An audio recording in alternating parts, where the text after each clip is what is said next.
할렐루야! 오늘도 참 좋으신 하나님 앞에 영과 진리로 예배합시다. 다 같이 묵상기도 올려드리겠습니다.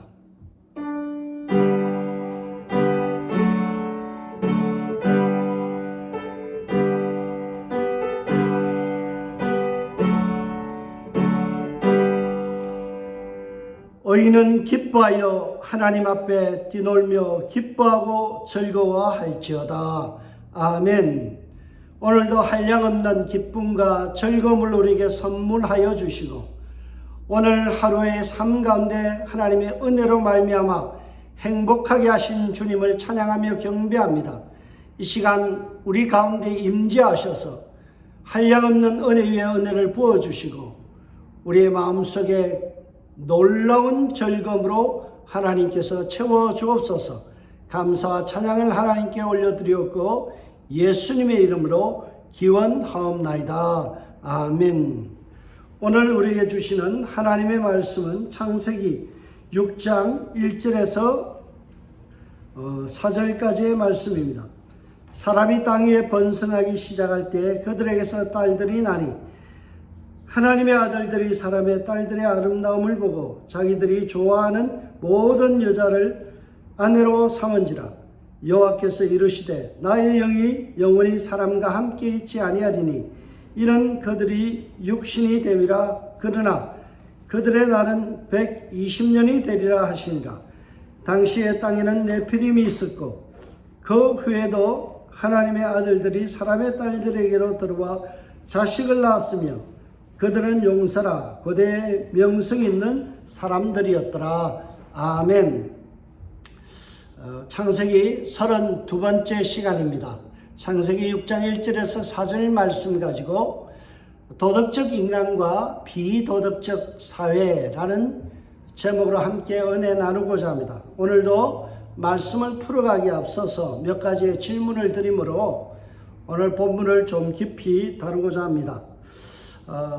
오늘 본문 바로 앞에 보면 창세기 5장 32절에 노아는 500세 된 후에 셈과 함과 야벳을 낳았더라 라고 말씀하고 나서요, 바로 6장 9절에 가면서 이것은 노아의 족보이니라 라고 이어지면 매우 매끄러운 진행이 되어지는데 갑자기 사람의 죄악됨에 대한 이야기가 6장 1절에서 8절에 나오고 있습니다.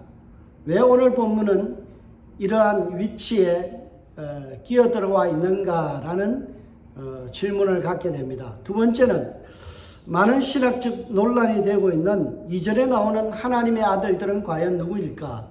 천사일까? 천사와 인간의 결합으로 여기에 있는 용사들이 나오고 명성 있는 사람들이 태어났을까라는 질문을 갖게 됩니다. 세 번째, 하나님의 아들들이 사람의 딸들과 결혼할 때 그 기준이 뭔가라는 거예요.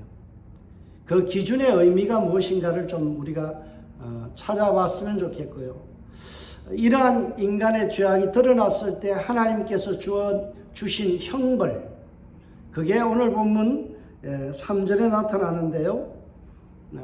그들을 향하여 하나님이 함께 있지 않겠다라고 말씀하시고 또 그들의 연수가 120년이 되리라는 말씀의 의미가 무엇일까라는 것입니다. 자, 오늘 본문에 들어가 보겠습니다. 여러분, 우리가 흔히 모순이라는 말을 하죠. 창모자와 방패순자의 결합으로 된 이 모순이라는 단어는요, 무엇이든지 뚫을 수 있다는 창과 무엇이든지 막아낼 수 있다는 방패의 결합입니다. 여러분, 이게 서로가 모순되죠. 서로가 어울릴 수 없는 조합입니다. 어떻게 다 뚫는 것과 다 막는 것이 성립할 수 있나요? 마치 물과 기름과 같이 섞일 수 없고 함께 갈 수 없는 것을 우리는 모순이라고 이야기합니다. 오늘 본문은 이러한 모순을 깊이 조명하고 있습니다. 1절을 보시기 바랍니다.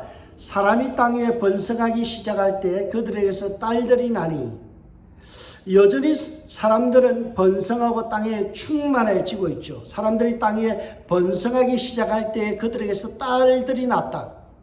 하나님께서 축복하시고 명령하신 대로 그들은 복을 누리며 번성하고 있고 계속해서 자녀를 생산합니다. 그런데 그들이 살아가고 있는 환경은 어떤가요? 그것은 모순되게도 저주스러운 환경임을 우리가 알 수 있습니다. 5장 29절을 보세요. 이름을 노아라 하여 이르시되 여호와께서 땅을 저주하심으로 라고 말씀하죠. 땅의 현실은 저주받아 있습니다. 6장 5절에 가서 보면 여호와께서 사람의 죄악이 세상에 가득함과 그 마음의 생각하는 모든 계획이 항상 악할 뿐임을 보셨다라고 말씀하죠. 이처럼 세상은 저주받고 악으로 포장되어져 있고 악이 유통되고 있는 현실입니다. 하나님의 자녀들은 하나님의 복을 받아 계속해서 자녀를 낳는데 번성하고 있는데 땅은 어때요? 땅이라는 환경은 저주받고 악이 판이 치는 모순된 그런 모습을 조명해 주고 있습니다. 저는 오늘 본문을 보면서 정치 철학자로 대표되어지는 사상가 라인홀드 니브의 책 제목이 생각이 났어요. 도덕적 인간과 비도덕적 사회. 도덕적 인간과 비도덕적 사회라는 이 모순이 오늘 본문에서 발견되어지고 있죠. 하나님의 백성이라는 이 도덕적 인간들이 비도덕적인 악이 판치는 세상 그 속에서 살아가고 있다라는 것입니다. 그런데 라인홀드 니브가 도덕적 인간과 비도덕적인 사회라는 이 책을 짓게 된 이유가 있어요. 세상을 가만히 관찰해 보니까 도덕적인 인간도 악한 구조 속에 들어가니까 악한 세상 속에서 사회 속에서 맥을 못 치더라는 거예요. 현실에서는 악이 선을 압도하는 일들이 비일비재하게 일어나더라는 거죠.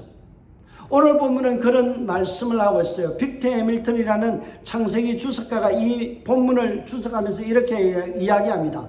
하나님의 복이 작용하고 있는 곳마저도 악이 침투하여 무대가 되고 있다, 환경이 되고 있다라고 주석합니다. 여러분, 악이 침투하는 곳에 살아가는 의인의 삶 굉장히 위태위태하죠. 타협하기 쉽고 타락하기 쉽습니다. 여러분, 우리말에 경찰연맹이 한 도둑을 잡지 못한다, 지키지 못한다는 말이 있죠. 이 말은요, 악의 힘이 더 왕성한 것이 현실이라는 거예요. 아무리 경찰이 10명 있어도 한 명의 도둑, 악한 사람이 그것을 이겨먹는 세상이라는 거죠. 그래서 하나님의 사람들도 이 비도덕적인 사회 속에 처하게 되면 악한 세상 속에 들어가서 살다 보면 속수무책으로 무너지고 타협하고 변절한다는 거예요. 그 사실을 2절을 통해서 보도합니다. 2절을 보시기 바랍니다. 하나님의 아들들이 사람의 딸들의 아름다움을 보고 자기들의 좋아하는 모든 여자를 아내로 삼은지라. 여러분, 여기에 보면 하나님의 아들이라는 고결한 자들이 사람의 딸이라는 대상과 결혼하여서 그것도 자기가 좋아하는 모든 여자와 중혼을 선택하며 결혼했다라고 오늘 본문은 고발합니다. 참 아이러니하죠. 하나님의 백성, 하나님의 아들들이면 좀 신앙이 좋아야 될 거 아니에요. 오늘 본문에 나오는 하나님의 아들들은 과연 누구일까요?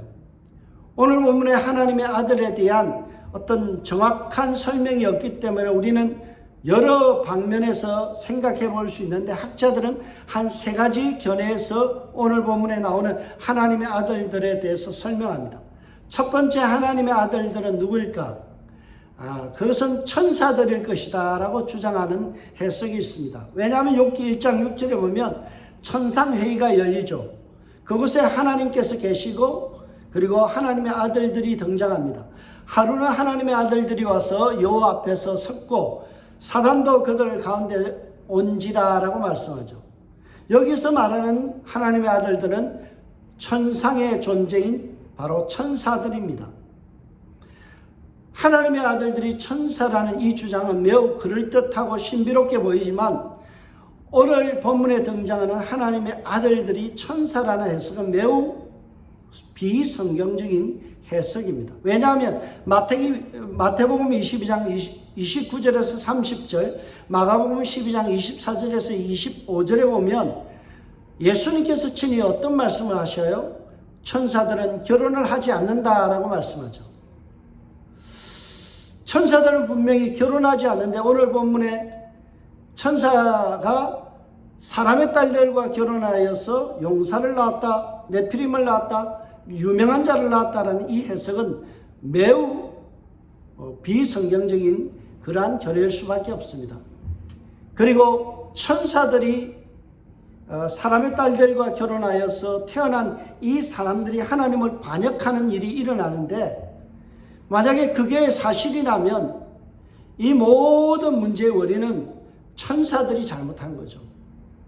하나님의 백성이 잘못한 게 아니라 천사 위에서 잉태된 아이들의 문제이기 때문에 이것은 천사들의 잘못으로 치부될 수 있기 때문에 오늘 본문에서 하나님의 아들은 천사라는 존재가 아님을 알 수 있습니다. 그래서 두 번째로 제기되어지는 주장이 뭔가 하면 하나님의 아들들이 누굴까라고 했을 때 왕족이나 그 당시에 통치자들의 자녀들이다라고 보는 견해입니다. 이것은 어느 정도 설득 있는 주장입니다. 왜냐하면 사무엘상 7장 4절에 보면 실제로 다윗의 아들을 뭐라고 표현하는가 하면 하나님의 아들이라고 표현해요. 구약 성경에서 하나님의 아들이라는 이 표현은 왕자를 지칭합니다. 그래서 그들에게서 딸들이 나니라는 말은 당시에 라멕같이 성을 쌓고 통치하는 자들이 결국 일부 다처제를 통해서 많은 아이를 낳았다라고 이렇게 해석할 수 있죠. 그리고 왕자들이 공주와 건친혼을 통해서 태어난 것이 사절에서 말하는 네피림이나 아니면 바로 용사들, 그런 대상이다라고 해석할 수 있죠. 그러나 여기에도 또한 하나의 약점이 존재합니다. 그것은 무엇인가 하면 고대 문헌이나 그리고 구약에서 왕의 아들 한 명에게는 왕의 아들이라는 표현을 하나님의 아들이라고 표현을 사용했지만 복수로 하나님의 아들들이라는 표현은 나오지 않는다는 사실이에요. 그래서 통치자들의 아이들이나 또는 왕의 자녀들이라는 이런 해석은 타당하지 않습니다. 이렇게 되자 세 번째 주장이 등장합니다. 그것은 하나님의 아들들은 경건한 셋의 후손이며 사람들의 딸들은 불경건한 신앙 없는 가인의 후손 딸들이다라고 보는 견해입니다. 하나님은 셋의 후손인 노아와 같은 하나님과 동행하는 자들을 세워서 거룩한 백성을 만들어 나가기를 원하셨는데 셋의 후손들 중에서 대다수의 남자들이 가인의 딸들의 아름다움에 도취되어서 거기에 매료되어서 그냥 덜컥 결혼하고 신앙의 순수성을 잃어버리고 변절되어 버렸다라는 해석입니다. 역시 여기에도 약간의 문제성이 있습니다. 약점이 무엇인가 하면 그것은 왜 아들은 선한 쪽에 하나님의 아들에 표현하고 딸은 사람의 딸이라는 이런 이분법적인 구도를 만들고 남존여비 사상을 이 본문에서 드러내고 있는가라는 약점이 있죠. 그리고 1절에 보면 사람이라고 말씀하고 있죠. 사람이 땅 위에 번성하기 시작할 때에 이 사람이란 단어가 아담으로 되었어요. 그러니까 아담의 자손들이 번성할 때 딸들이 태어났다라고 보면은 이것은 꼭 가인의 딸이라고 말할 수 없죠. 셋의 딸일 수도 있고 아담의 딸일 수도 있죠. 그래서 이것을 가인의 딸로만 해석하는 것은 이것은 매우 잘못된 생각이고 사람의 딸이 저주받은 어떤 씨앗을 퍼뜨리는 그런 존재로 치부하는 것은 매우 조금은 우리가 납득하거나 받아들이기 쉽지 않은 그런 약점이 존재합니다. 그러면 이 세 가지 다 약점이 존재하는 것이 있는데 이 세 가지 견해 중에서 어느 것이 보다 타당한 해석일까요? 제가 볼 때는 세 번째 견해가 좀 더 설득력 있습니다. 왜냐하면 오늘 본문의 문맥을 따져보면 셋의 후손으로 하나님의 아들들을 설명하는 것이 타당하죠. 모든 것은 문맥이 내용을 결정한다라고 할 수 있죠. 오늘 본문이 등장하는 내용은 5장의 내용 다음에 나오는 6장 1절에서 4절까지의 말씀입니다. 5장의 내용은 셋의 10대 후손의 계보를, 족보를 쭉 기록한 내용이고요. 그리고 오늘 본문 이 끝나는 6장 9절부터 보면 어떤 내용이 나와요? 노아의 족보는 이러하니라. 셋의 후손인 노아의 족보에 대한 그 10대손에 대한 이야기들이 쭉 이어집니다. 오늘 본문은 셋의 가문 이야기 속에 오늘 본문이 끼어 있다는 사실을 우리가 유념할 필요가 있어요. 그래서 하나님의 아들들은 셋의 남자로 해석하는 것이 매우 타당합니다. 저의 이러한 생각은요, 저 혼자만의 생각이 아니라 종교개혁자였던 칼빈이나 루터도 동일하게 지지했던 견해이고, 기독교 역사에서 보면 3세기 이후로 지금까지 기독교에서 해석되어진 견해입니다. 특별히 오늘 우리 본문에 나오는 하나님의 아들들을 셋의 후손으로 봐야 될 것이, 왜냐하면 오늘 본문은 하나님의 아들들이 누구이며 어디서 왔는지에 대해서 설명이 없다라는 사실이에요. 이것은 역으로 생각해 보면 이스라엘 백성들, 제1독자였던 처음 독자였던 이스라엘 백성 셋의 후손들은 누구나 이 본문을 보면서 그들이 누구인지를 알았다라고 볼 수 있는 거죠. 그렇다면 그들은 누구일까요? 바로 출애굽한 이스라엘 백성의 직계 조상이 되어지는 홍수전 10세대 셋의 후손들이라고 보는 것이 타당할 것입니다.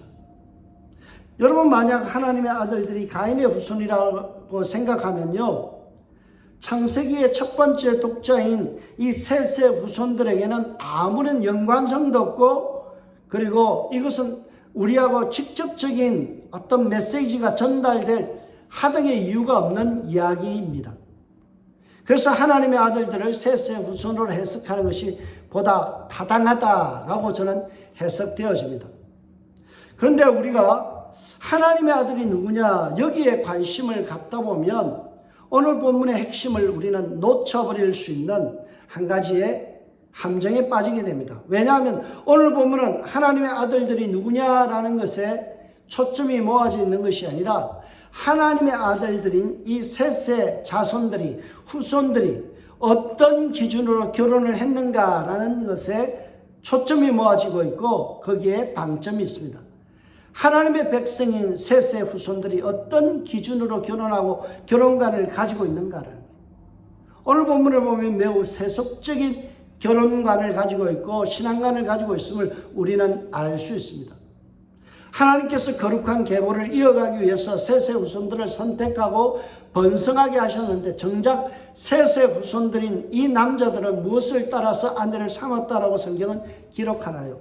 2절을 보세요. 하나님의 아들들이 사람의 딸들의 아름다움을 보고 자기들이 좋아하는 모든 여자를 아내로 삼으니라. 여기서 드러나는 것은 결혼의 첫 번째 조건이 신앙이 아니에요. 믿음이 아니에요. 그 여인이 하나님과 동행했다 이런 것이 아니에요. 단지 그들이 본 것은 아름다움이었다는 거예요. 여러분, 이 아름다움이라는 표현이 참 의미심장한 내용인데요.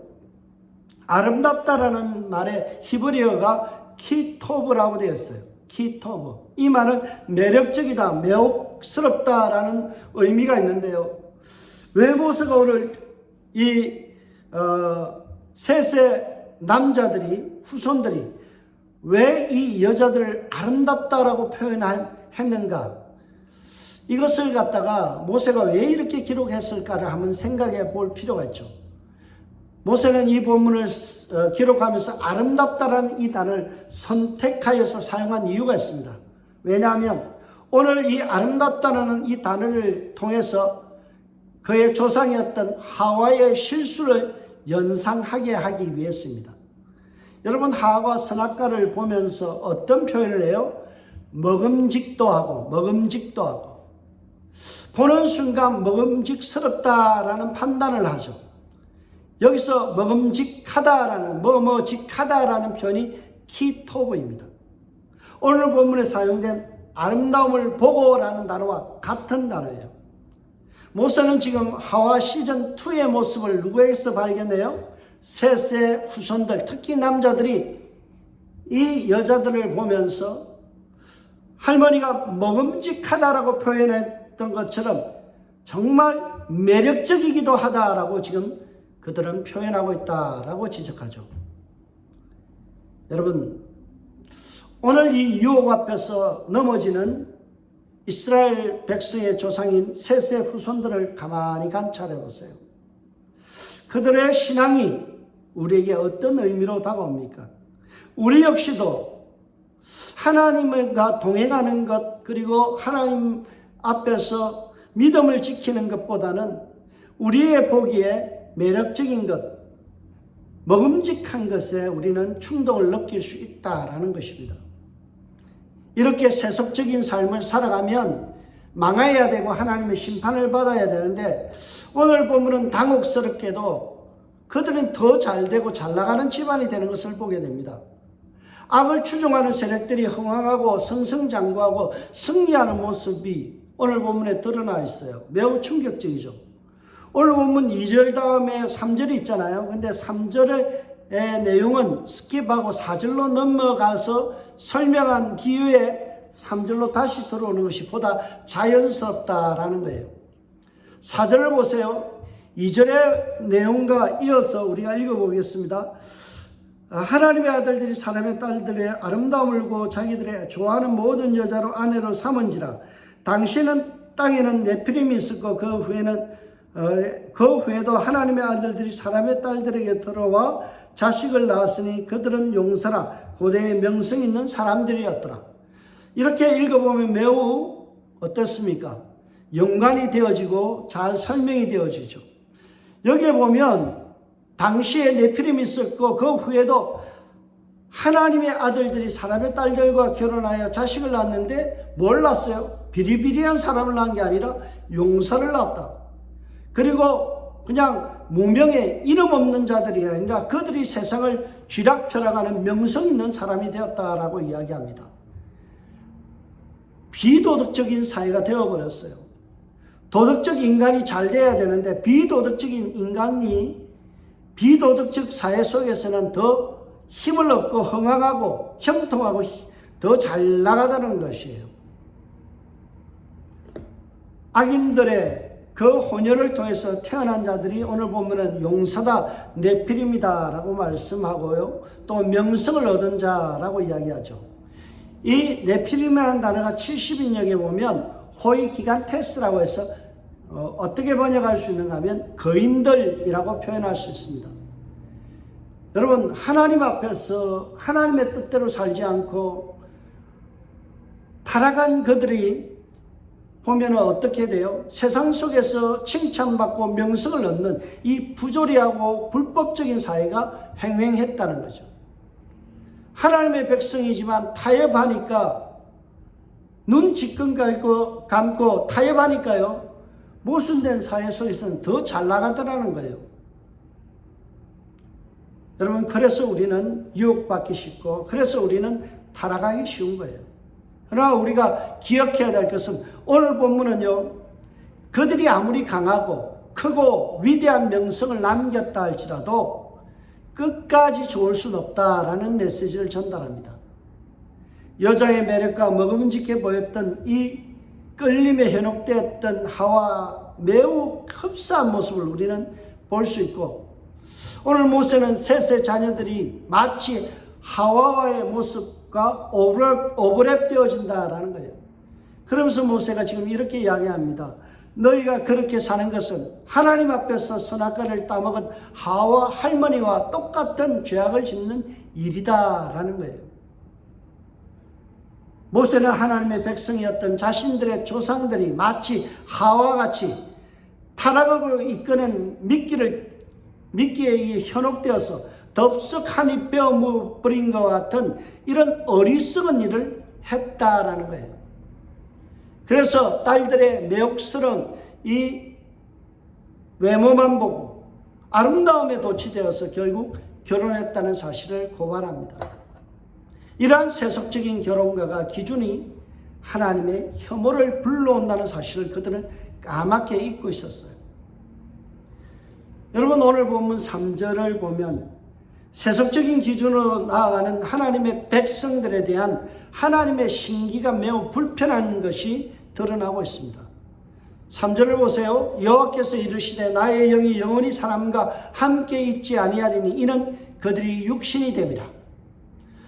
오늘 여기에 충격적인 말씀이 있습니다. 세속적인 삶을 살아가고 세속적인 이 유혹에 빠져버린 그들, 하나님이 우선이 아니라 세상이 우선이 된 그러한 삶들을 살아갈 때 하나님께서 정말 충격적인 말씀을 하세요. 뭐라고요? 나의 영이 영원히 사람들과 함께 있지 아니하리라. 하나님의 임재가 사라진다는 그런 충격적인 페널티, 징벌이 주어졌습니다. 여기서 함께하다라는 말이 히브리어 야돈인데요. 그 말은요, 남아있다, 하나님께서 남아 계신다, 또는 드웰링, 거주하신다, 임재하신다, 숙박하신다, 그런 뜻이 있어요. 뿐만 아니라 아카드에서 이 야돈이라는 뜻은요, 강하게 하다, 강력하게 하다, 지배하다라는 의미가 있습니다. 그래서 여호수아 15장 19절에 보면 이 야돈이라는 단어를 영어로 보면 캐슬, 성체라고 이야기합니다. 성과 같은 분이다. 하나님께서 성과 같이 지켜주셨는데, 도피성과 같이 지켜주셨는데 그 성을 없애버리고요, 하나님의 강력하신 보호하심이 없어져 버린다는 거예요. 여러분, 하나님의 뜻이 하늘에서 이루어진 것 같이 땅에서도 이루어지기를 거부하는 자들, 하나님의 동행과 하나님과 함께 하심을 사모하지 아니하고 세상의 유혹 앞에서 더 먹음직하고 보암직한 것에 유혹되는 사람들, 그런 사람들에게는 하나님의 보호하심이 거쳐져 버리고 하나님의 임재가 사라져 버린다는 거예요. 그래서 그들은 자들을 오늘 본문은 뭐라고 이야기해요? 육신이 됨이라. 육신에 속한 사람들이라고 말씀합니다. 여러분, 육신이 된다는 이 말은 매우 심각하게 우리는 받아들여야 됩니다. 히브리어로 육신이 됨이라는 말이 베샤감이라는 단어를 씁니다. 이 베샤감이라는 단어는 두 가지 의미가 있어요. 첫 번째는요, 베라는 전치사와 샤가그라는 단어가 붙여진 말인데요, 그 말의 뜻은 바로 탈선하다, 잘못 움직이다라는 의미예요. 여러분, 하나님과 동행하는 것을 포기하고 세속적인 유혹에 아름다움에 도취되어 버리면 어때요? 그것은 탈선된 인생이 되는 거예요. 여러분, 죄를 하마르티아라고 말하는데 그 말의 뜻은요, 탈선되다, 빗나가다는 의미예요. 여러분, 우리가 하나님과 동행하기를 거부하고 세상적인 매력 앞에서 굴복하게 되었을 때 우리는 죄를 향하여 달려가는 탈선된 인생이 되고 만다라는 것을 오늘 본문은 지적하고 있어요. 두 번째로 베샤감이라는 이 단어를 또 어떻게 번역할 수 있는가? 베라는 것은 뭐뭐 아내라는 전치사와 쉬라는 것은 뭐뭐인 것, 그리고 감이라는 단어는 또한이라는 의미예요. 그래서 이 말을 풀이하면 또한 무엇 안에 있다라는 거예요. 어떤 무엇 안에라는 말은 소속을 의미하죠. 세속적인 결혼관과 세계관 속에서 살아가는 자는 어디 안에 있다고요? 죄 안에 있다. 아담의 원죄 안에 있다는 거예요. 먹음직하게 바라봤던 그 하와의 눈길이나, 그리고 여자를 바라보면서 아름답다라고 바라봤던 셋의 후손들, 똑같이 아담의 원죄 안에 있다라는 거예요. 제가 보기에는 두 번째 해석이 보다 우리에게 교훈적이고 의미가 깊은 것 같습니다.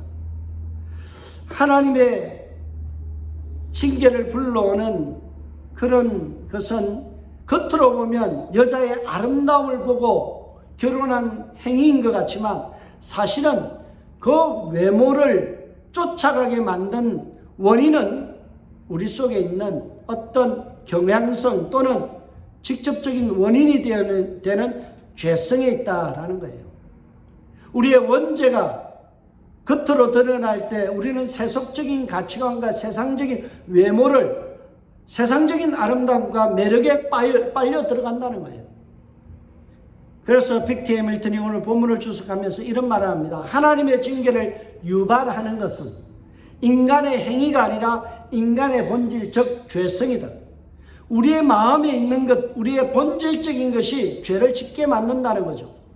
우리 속에 있는 이 죄성이, 원죄가 우리로 하여금은 자꾸만 세상적인 아름다움과 매력에 빠져들게 만든다는 거예요. 브루스 윌키는 한 걸음 더 나아가서 이런 말을 합니다. 그 죄성을 조정하는 영적 세력이 있다. 타락한 천사들이 악마에 의해서 조종당하는 당대의 지도자들이나 또는 하나님의 아들들이 세상의 딸들의 아름다움에 온전히 빨려 들어가서 매혹되어서 하나님 앞에서 범죄한 사건이다. 이렇게 브루스 윌키는 주석합니다. 여러분 분명히 아셔야 돼요. 우리가 어떤 행위를 하는 데는 그 내면의 원인이 있어요. 그 원인이 뭐라고요? 우리 안에 있는 악의 뿌리인 바로 원죄이고 그리고 죄의 세력이라는 사실이에요. 여러분 이러한 죄의 원죄가 드러나고 죄의 세력이 판을 치고 사단의 힘을 작용할 때 어떤 일이 일어나요? 하나님의 심판이 주어진다라는 사실이에요. 오늘 이 본문에서 그것을 말해줍니다. 읽어보시죠. 그러나 그들의 날은 120년이 되리라 하시니라. 120년이 되리라 하시니라. 이것은 인간의 수명이 현격하게 줄어들어서 120세가 된다라는 의미가 아니라 120년 후에는 하나님의 심판인 홍수 심판이 주어진다라는 의미입니다. 요나서 4장 5절에 보면 어떤 말씀이 있나요? 40일이 지나면 니느웨가 무너지리라. 40일 후에 심판이 주어진다는 그런 맥락의 말씀과 오늘 본문은 매우 결을 같이 하고 있습니다. 하나님의 진심을 파악하지 못하고 세상에 온전히 홀려서 세상의 매력에 쫓아가고 자기의 힘을 자랑하며 용사가 되어지고 명성을 쫓아가는 사람은 그들은 반드시 멸망당한다라는 사실이에요. 그러면 이런 악이 판치고 악이 득세하고 악한 사람이 명성을 얻어가는 이 비도덕적 사회 속에서 우리는 어떻게 살아야 할까요? 비도덕적인 현실 속에서 우리는 어떻게 살아야 할까요? 그래서 오늘 본문은 바로 노아처럼 살아야 될 것을 우리에게 말씀해 주고 있습니다. 제가 질문에서도 이야기했듯이 5장 32절에서 6장 9절로 읽어 나가면 매우 깔끔하죠. 노아는 500세 된 후에 셈과 함과 야벳을 낳았더라. 그러고 나서 6장 9절에 가서 이것은 노아의 족보이니라 라고 이어나가면 매우 매끄러운데요. 오늘 본문에서 이 악이 판치는 세상의 이야기를 갖다 집어넣고 나서 앞뒤에 보면 노아 이야기를 하고 있어요. 이 말의 뜻이 뭔가요? 바로 악이 판치는 이 비도덕적인 사회 속에서 우리는 어떻게 살아야 되는지에 대한 해답은 바로 노아와 같이 살라라는 거죠. 5장 29절에 보면 이름을 노아라 하여 이르되 여호와께서 땅을 저주하심으로 수고롭게 일하는 우리를 이 아들이 안위하리라 하였더라. 그리고 6장 9절에 보면 이것은 노아의 족보이니라 라고 말씀하죠. 노아와 노아의 이름 가운데 뭐가 있어요? 비도덕적인 사회가 있죠. 비도덕적인 사회 속에서 노아는 어떤 일을 했다고요? 우리를 안위하는 일을 했다. 여러분 안위라는 뜻이 뭘까요? 안위하는 사역이 뭘까요? 여기 안위라는 말이 히브리어로 보면 예니헤누라는 단어인데요. 그 뜻은요 소망이 된다, 소원 그런 뜻입니다. 여러분 노아는 악이 판치는 세상 속에서 소원이 되어지고 소망이 되는 우리 희망이 되는 인물이었다는 거예요. 어떤 일을 통하여 우리 시대의 희망이 되어지고 대안이 되어지고 그리고 소망이 되어졌을까요? 그것은 이 예니헤누라는 이 안이라는 말의 또 다른 의미에서 찾아볼 수 있습니다. 그 뜻은 분이 풀리다, 누그러뜨리게 하다라는 거예요. 화가 난 사람의 마음을 누그러뜨리고 분을 풀어주는 사역. 이것이 바로 노아가 했던 일이라는 거죠. 아까도 우리가 살폈듯이 하나님은 악인에 대해서 심기가 매우 불편해 하셨습니다. 그 불편한 마음을 누가 달랬다고요? 바로 노아가 하나님의 마음을 누그러뜨리고 저주받을 수밖에 없고 적결 심판에 처해져야 되는데 회개할 수 있는 120년의 시간을 누그러뜨리고 유예시킨 자가 누구냐? 바로 노아라는 거예요. 그래서 오늘 본문을 보면 이렇게 말씀하죠. 노아라 하여 이르되 땅의 저주함으로 수고롭게 일하는 우리를 일을 해도 생산력이 떨어지는 그곳에 하나님의 은혜를 불러와서 먹고 살 수 있도록 하나님의 마음을 누그러뜨리고 은혜를 불러온 사람이 바로 노아였다라는 거예요. 모세는 오늘 이 본문을 출애굽한 이스라엘 백성들에게 전달합니다. 출애굽한 백성은 바로 셋의 후손들입니다. 노아의 후손들이에요. 그들에게 뭐라고 말씀합니까? 세상이 아무리 달콤하고 매력적이고 아름다워도 거기에 쫓아가지 말라는 거예요. 세상 방식으로 아닌 하나님과 동행하며 살았던 노아같이 살아감으로 이 시대에 대안이 되어지고 희망이 되어지고 소망을 주는 자가 되어지라 라는 사실이에요. 여러분은 어떻게 살아야 될까요? 여러분의 가정의 희망이 되어야 돼요. 그리고 우리 교회의 대안적인 존재가 되어야 돼요. 여러분이 있음으로 말미암아 하나님의 마음이 누그러뜨려지고 화난 하나님의 마음, 심기가 불편한 우리의 죄악 때문에 하나님께서 불편해하시는 그 마음을 누그러뜨리고 그 마음을 돌려서 하나님의 은혜를 불러오는 사람, 악이 판치는 세상 속에서도 꼿꼿이 믿음을 지켰던 그 사람, 그런 모습이 되었으면 합니다. 제가 존경하는 신앙인 중에요, 김장수라는 장군이 있습니다. 그의 별명은 꼿꼿 장수입니다. 김정일 앞에 가서 인사할 때요, 꼿꼿이 서서 인사했대서 꼿꼿 장수인데요, 그분이 우리 교단 신덕교회 장로님이세요. 여러분, 어떤 악한 세상 앞에서도 허리 굽히지 아니하고 꼿꼿하게 살아가는 저와 여러분들 되셨으면 좋겠어요.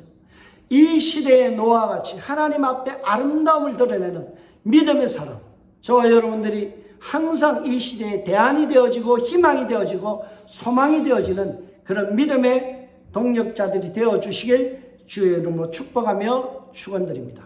기도하겠습니다. 하나님 아버지, 정말 비도덕적인 세상 속에 살아갑니다.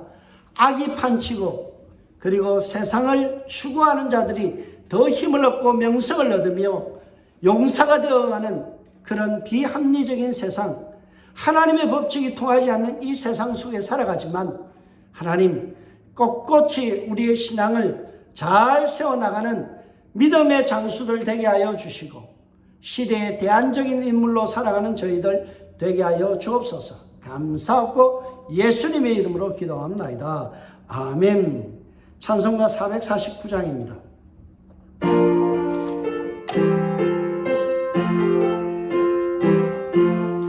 예수 따라가며 복음 순종하면 우리 행할 길 환하겠네. 주를 의지하며 순종하는 자를 주가 늘 함께 하시리라. 의지하고 순종하는 일은 예수 안에 즐겁고 땡기리로다. 아멘. 기도하겠습니다. 주님, 오늘도 예수 따라가는 인생들 되게 하여 주옵소서. 세상 바라보며 그 세상의 매력에 꺾여지거나 변절하거나 쓰러지지 않도록 죽기에 주의 은혜가 함께하여 주시고 우리를 주의 강한 손으로 붙드시고 주님의 사랑으로 보호하여 주셔서 이 시대의 노아같이 시대의 대안이 되게 하시고 시대의 희망이 되어지는 은샘교회와 성도님들 되게 하여 주옵소서. 그리하여서 우리로 하여금 하나님 영광 받으시며 불편하신 하나님의 마음, 죄악 때문에 번뇌하시는 주님의 그 답답한 마음을 풀어드릴 수 있는 저희들 되게 하여 주시옵소서. 오늘도 귀한 예물 구별하여 드리오니 받으시고 하늘 상급으로 갚아 주옵소서. 지금은 우리 주 예수 그리스도의 은혜와 하나님의 사랑과 성령의 복 주심이 오늘도 예배드리며 세상의 노아처럼 꼿꼿한 모습으로 살아가기 원하는 모든 은샘 가족들과 이웃교회 성도님들과 우리의 믿음의 2세들과 그리고 선교사님들 머리 위에 지금부터 영원토록 주의 복이 함께하여 주옵시기를 간절히 축복하며 축원하옵나이다.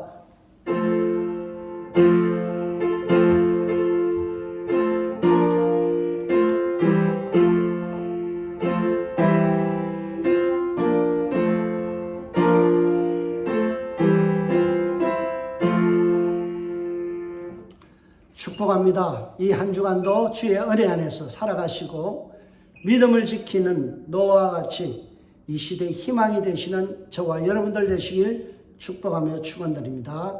샬롬.